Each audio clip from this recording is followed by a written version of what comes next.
unataka kutuonesha au kutaka utujibu mara moja, tunaanza tuelewe kwa nini damu.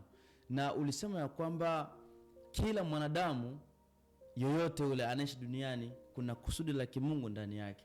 Sasa huyo mwanadamu anawezaje kuitambua kusudi ya Mungu ndani yake ili au makini na siweze kuzubaisha au hiyo kusudi kabisa isije kafanya kazi?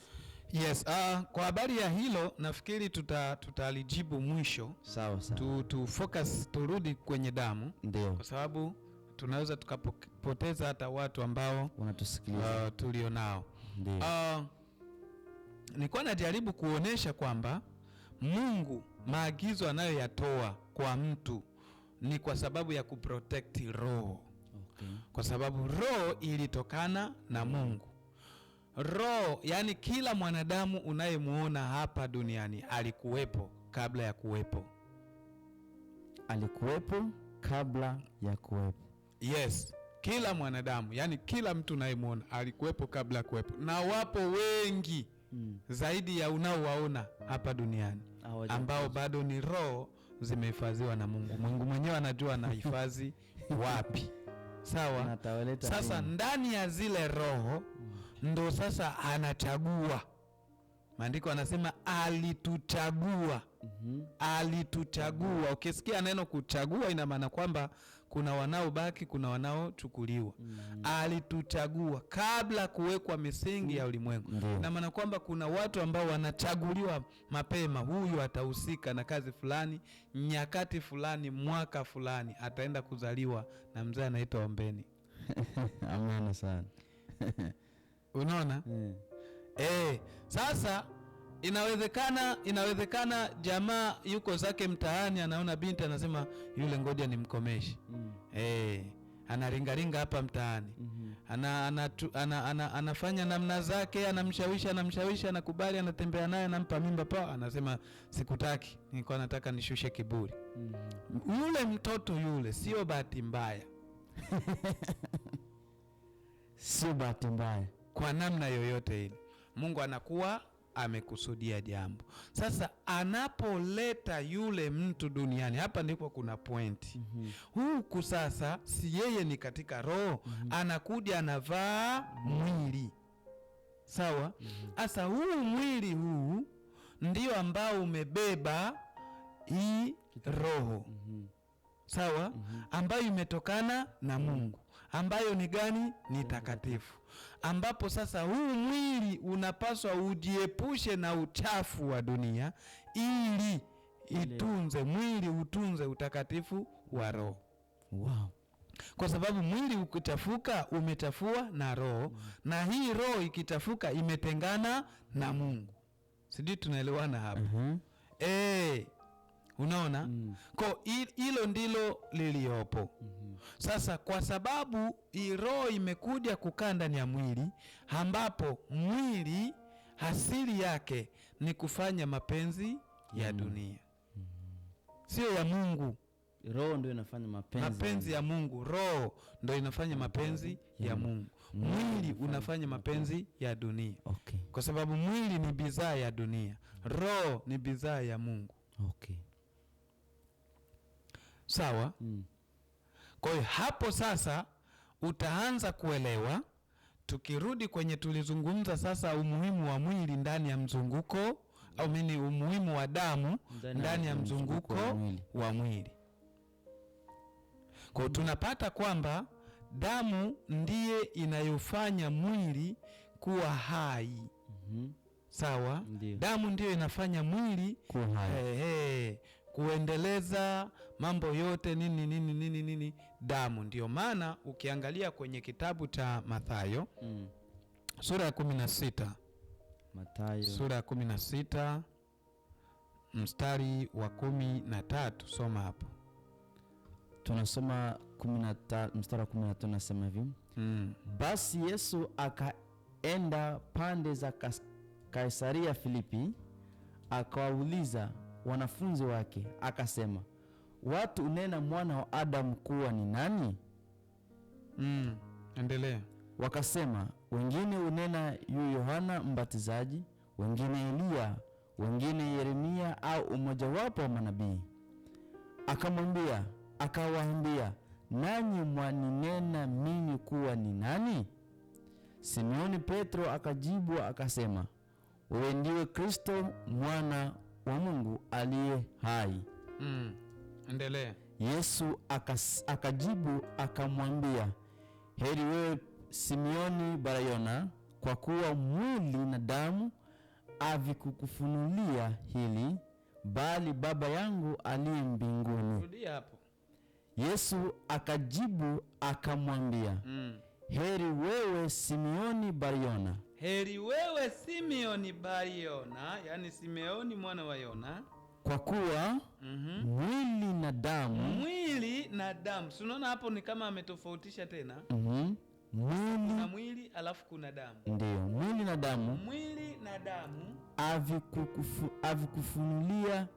havikukufunulia hili. Damu kumbe inaweza ikampa mtu ufunuo. Wow. Unaona? Kwa sababu damu ni uhai. Okay. Unaona? Damu ni uhai. Sasa wakati mwanadamu aliasi, ndio. Tuko sawa? Wakati mwanadamu aliasi, mwanadamu alipotenda kinyume na maagizo ambayo Mungu ameyatoa. Unakumbuka tumesemaje? Kwamba Mungu anapotoa maagizo yoyote kwa mwanadamu ni ya kutunza mtu katika roho, ili atimize kusudi la kuwepo kwake duniani. Sawa? Sasa wakati wa uasi mwanadamu amemuasi Mungu, ameenda mbali na Mungu. Ina maana kwamba mwanadamu amepoteza vitu vingapi? Viwili. Kitu cha kwanza, amepoteza uhai katika roho. Okay. Sawa? Uhai katika roho. Yes, kwa sababu roho ikitengana na Mungu ndiyo roho iliyokufa. Roho haifi kwamba itazikwa mahali. Tuko sawa? Lakini roho, kufa kwa roho ni gani?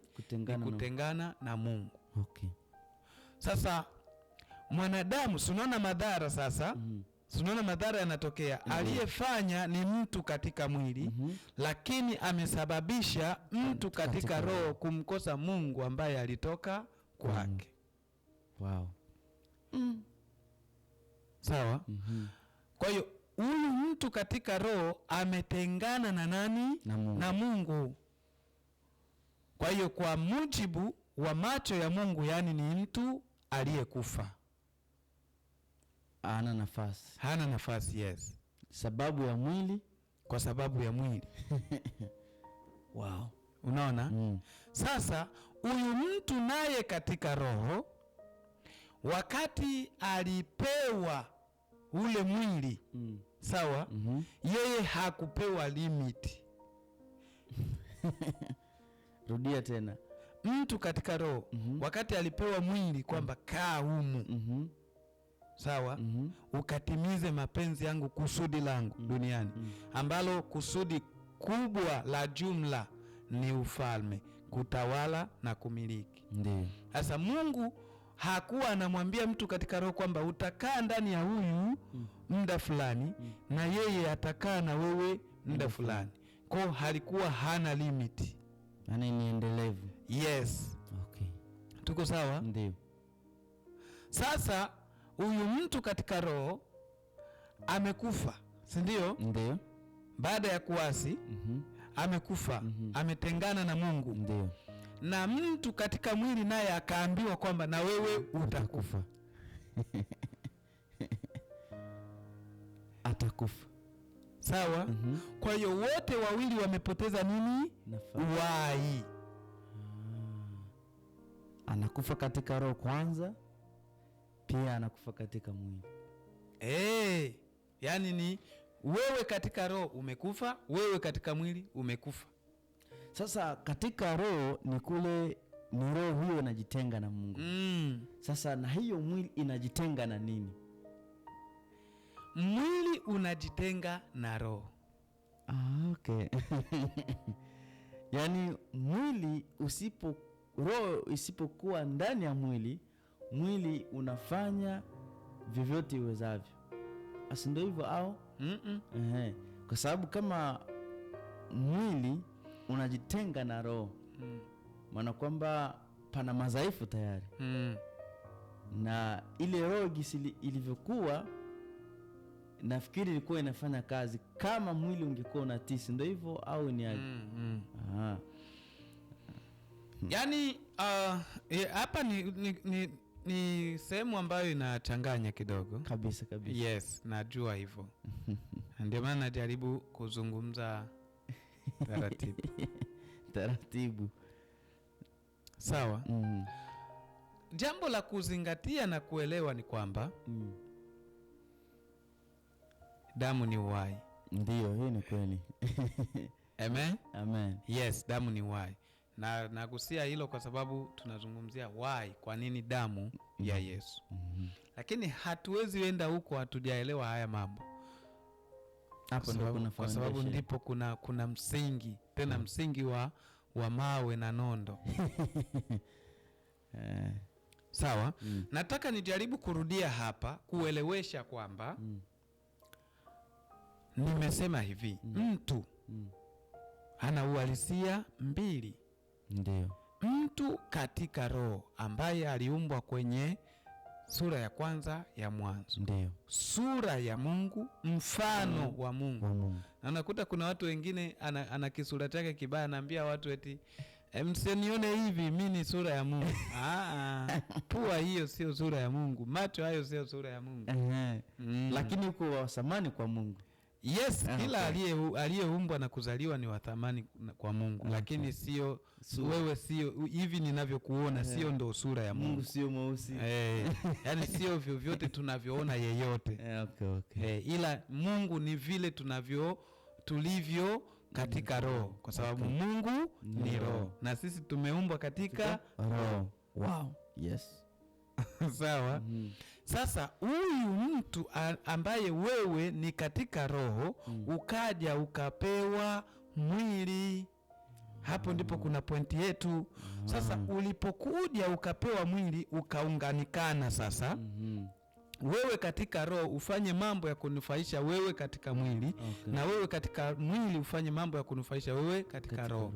Kwa sababu Mungu hawezi akaja kutimiliza kusudi lake hapa asipoupata mwili, kwa sababu hii dunia ameiumba kwa mfumo wa mwili unaoonekana na kuguswa hivi. Unaona? Sasa ina maana kwamba sasa hapa huyu amekuwa mmoja. Sasa mtu katika mwili ndiye amepewa mwongozo wa anavyopaswa kuwa. Sawa? Mtu katika roho yeye amesha kuja amepewa maagizo tayari. Yani anapokuja kuwekwa wakati mama mjamzito, Mungu, hapo ndipo kazi ya uumbaji wa Mungu inavyofanyikaga, anakujaga kuweka roho ndani. Sasa ile roho Mungu akija kuweka ndani ya mtoto aliye kwenye tumbo la mama, kisayansi, kibiblia haijaweka wazi, lakini kisayansi inasema kuanzia miezi mitatu Mungu anaanza kufanya hiyo kazi. Unaona? Kwa hiyo ile roho inakuja yenyewe imeshapewa maagizo yake, inajua cha kufanya. Inakuja inakaa kwenye mwili. Sawa? Mwili nao sasa hauwezi ukapewa maagizo mpaka upate akili, kwa sababu ile roho inapokuja huku ni roho ambayo ina miaka maelfu na maelfu mbele za Mungu. Kwa hiyo ina ufahamu kuanzia A to Z. Mwili hauna ufahamu. Kwa hiyo inahitaji uanze kupata ufahamu, akili ikomae, uanze kuelekezwa. Hicho ndo kitu ambacho watu hawaelewi. Uanze kufundishwa kujua hichi ni kizuri. Ila roho inaelewa inachopaswa kukifanya, ila mwili haujui. Kwa hiyo sasa mwili, kwa sababu kukosa ufahamu wa mwili, roho haiwezi kapata nafasi hata yenyewe inaelewa cha kufanya. Sijui tunaelewana? Ndio. Sawa? Ndio maana pamoja na kwamba una kusudi, lazima uende mahali ufundishwe. Lazima upite ubaoni. Yes. ili ufahamu kuwe vizuri. Yes, sasa pointi yangu ni kwamba Ndio. wakati mwanadamu alikosea yale maagizo ya Mungu ambayo Mungu aliyatoa, sawa, kukawa na vitu viwili vilivyotokea pale. Mtu katika roho akafa. Ndio. Kifo chake hicho kikawa ni kutengana na Mungu. Yaani yule mtu hakawa hana connection, mtu katika roho hakawa hana connection tena na Mungu. Okay. Kwa hiyo kwenye macho ya Mungu anafanyeje? Amekufa. Okay. Na huyu mtu katika mwili naye akawa amefanyeje? Amekufa. Kwa nini? Kwa sababu roho inatengana na yeye. Wow. Lakini mwanzo Mungu hakuwa amesema kwamba watatengana. Ina maana kwamba huyu mtu katika mwili alikuwa na agizo la kuishi milele. Okay. Kwa sababu Mungu alipomuumba akusema kwamba nimekuumba kwa ajili ya miaka 1000 tu na unatengana. Alikuwa amemuumba kuishi milele. Licha ya kuwa huko mwanzoni hakutamka kwamba uishi milele. Lakini kinachotupatia uhakika ni gani? Ni kwenye sura hiyo hiyo ya pili ya Mwanzo, kwamba Mungu alikuwa amemwambia huyu mtu kwa baada ya kumwekea tu mwili akasema sasa uishi milele. Japokuwa hakusema direct. Kwa nini? Kwa sababu maandiko yanasema hivi. Bwana Mungu kwenye mstari wa 15. Bwana Mungu akamtoa huyo mtu akamweka katika bustani ya Edeni ailime na kuitunza. Bwana Mungu akamwagiza huyo mtu akisema, matunda ya mti wa bustani matunda ya kila mti wa bustani waweza kula, walakini matunda ya mti wa ujuzi wa mema na mabaya usile, kwa sababu siku utakapokula matunda ya mti huo utakufa hakika. Sawa? Sasa ndani ya hili neno kuna neno ambalo watu wengi hawalijuagi. Kwa sababu kwenye bustani kulikuwa na miti mingi ya matunda, lakini ndani yake kulikuwa na mti wa uzima. Yaani ukiula huo mti unaupata uzima. Yaani mti wa kuendelea kuwa hai. Okay. Sawa? Sasa kuna mti wa ujuzi wa mema na mabaya. Kwa maana kwamba ndani ya matunda yote yaliyokuwepo au miti yote ya matunda yaliyokuwepo ni mti mmoja tu aliyekatazwa, wa ujuzi wa mema na mabaya. Ila miti mingine yote ukiwemo na ule mti wa uzima anaweza kula. Kwa hii inatuashiria wazi kwamba Mungu alikuwa anautaka uzima kwa mtu bila kufa. Sasa wakati mwanadamu ametenda hilo, mwanadamu akawa amekufa. Mungu akaja akasema, si huyu amesha kufa katika roho? Yeye mtu katika roho amesha kufa, si roho imetengana na Mungu? Sasa mtu katika mwili naye akaambiwa, kufa utakufa. Okay. Yaani ule umilele umepunguzwa katika mwili. Hapana, si kwa sababu haupunguzwi. Umetoka kabisa, umeondoka. Sawa? Wow. Kwa sababu kumbuka kwamba kabla ya kufanya lile jambo waliambiwa usile, ukila hakika utakufa. Okay, yes. Sawa? Na walikula na hawakufa. Hivyo ndivyo sisi tunaona. Lakini walikufa pale pale. Kwa sababu aliyekufa pale pale ni mtu katika roho. Mungu hakusema ukila hakika utakufaga huko mbeleni. Alisema ukila hakika utakufa. Okay. Yaani ukila utakufa. Sawa? Sikutagusa tu. Yes, ukila utakufa. Ila wao walikula wakaendelea kuishi. Sasa watu wengi hawajui ni nini kilichoendelea pale. Yaani aliyekuwa anaambiwa atakufa ni mtu katika roho. Okay. Sasa mtu katika mwili ndiye alitakiwa hamtunze mtu katika roho ili asife. Sawa? Mtu katika mwili ila mtu katika mwili akafanyeje? Akachemsha. Unaona? Sasa kwa sababu mtu katika mwili alishindwa kumtuza mtu katika roho, ikabidi sasa mtu katika mwili naye akaambiwa umefanya hivyo wewe, umemuua mwenzako wewe, kwa sababu sasa na wewe ulitoka kwenye mavumbi, utarudi huko huko. Ndo kifo sasa cha mtu katika mwili kikazungumziwa kwamba hakika wewe utakula kwa jasho. Anaposema utakula kwa jasho, ina maana kwamba kuna muda bado ataishi, lakini kwa jasho. Kwa jasho. Atahangaika. Sawa. Kwa huyu mtu katika mwili yeye hakuambiwa tu hapo hapo na unakufa. Ndio maana unaona mtu anaweza akafanya dhambi, vitu vya ajabu sana, lakini akabaki ana survive kabisa na ana afya tele nini? Ana relax yuko vizuri tu. Lakini mwisho wake upo ambao Mungu anaweka.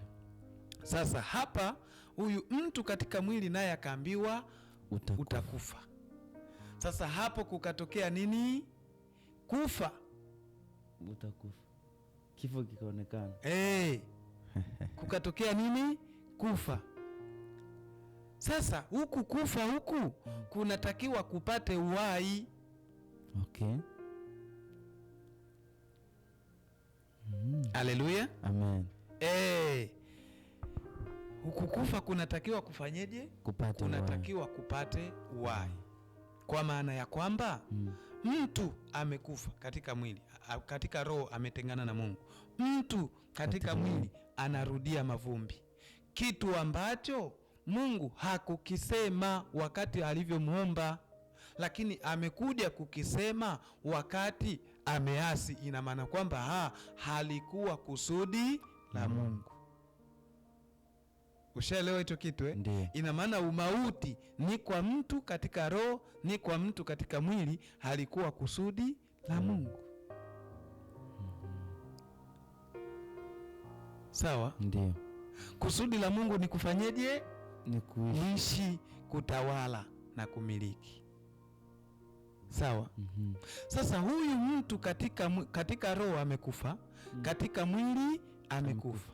Na mtu katika roho, katika mwili ndiye anayeweza kumsaidia mtu katika roho. Unajua kwa nini? Kwa sababu mtu katika roho ametolewa huko kwenye hazina ya Mungu huko, hakaja huku kukutana na mtu katika mwili, na akachafuliwa na mtu katika mwili, akatengana na Mungu. Kwa hiyo inabidi huyu mtu katika mwili amsafishe huyu mtu katika roho ili arejee kupata nini? Nafasi kwa Mungu. Sasa huyu aliyekufa atamsaidiaje mwenzake? Okay. Naona umetutoa mbali kabisa. Okay. Haleluya. Amen. Wewe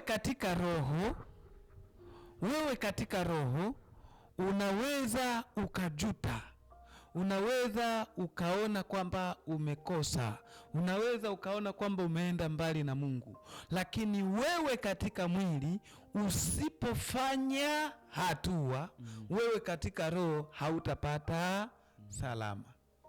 Utabaki pale pale. Wow. Kwa sababu wewe katika roho ukufanya kitu kibaya. Ndio maana unaonaga mtu yeyote akienda kufanya jambo ambalo sio nzuri, unasikia sauti ya ndani na kukataza. Kuna ambao wanakatazwa na Roho Mtakatifu wa Mungu, kuna ambao wanakatazwa na roho yako wewe mwenyewe kabisa, ambayo ndio mfano na sura ya Mungu. Yes. Unaona? Na wakati mwingine roho yako inakuja tena kutiwa nguvu na Roho Mtakatifu. Kwa hiyo vinachangamana humo, vinakupa msukumo, vinakukosesha amani kwamba unaloenda kufanya sio nzuri.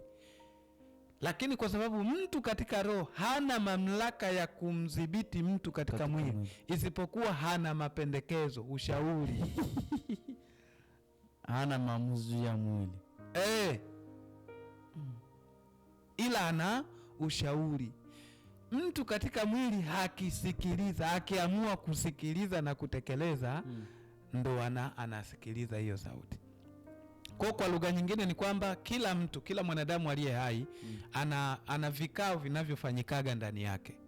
wewe unayenisikiliza muda huu, nafikiri kama umewahi kukabiliana na mambo tofauti tofauti, jambo fulani, ule muda wa kukaa kutafakari, usifikiri unatafakari tu ni jambo kawaida tu ninatafakari.